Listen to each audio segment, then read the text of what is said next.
சொல்லுங்க 5 ரூபாய் இருக்கு 10 ரூபாய் இருக்கலாம் சொல்லணும் எடுக்கக்கூடாது எடுக்கக்கூடாதுடா 5 ரூபாய் மட்டும் சொல்லணும் நீ அது 10 ரூபாய் 5 ரூபாய் காசு எடுத்து பார்க்கறது இல்லையா வேலை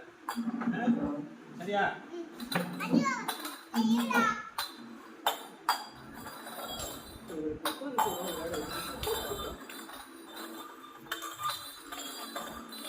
கிளாஸ் போட்டு காமிச்சிட்டு விட்டுடுங்க கிளாஸ் காமி இல்ல 5 ரூபாய் கேர் 10 ரூபாய்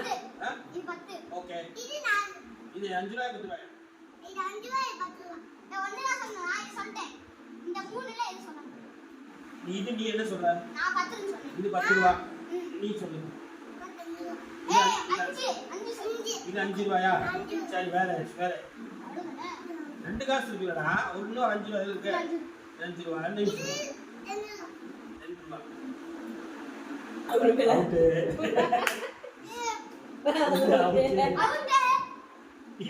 இதுல ஒரு பாயிண்ட் இருக்கு ஒரு பாயிண்ட் ரெண்டுத்துக்கும் ரெண்டுமே அவுட் தான் இவன் ரெண்டுமே அவுட் தான் இது ரெண்டுமே ரெண்டு சொன்ன நீ இது ரெண்டு சொன்ன இது ரெண்டு சொன்ன இல்ல ஆமா இது நீ தான் சொன்ன இது அவுட் இல்ல இது 10 ரூபாய் சொன்ன 5 ரூபாய் சொன்ன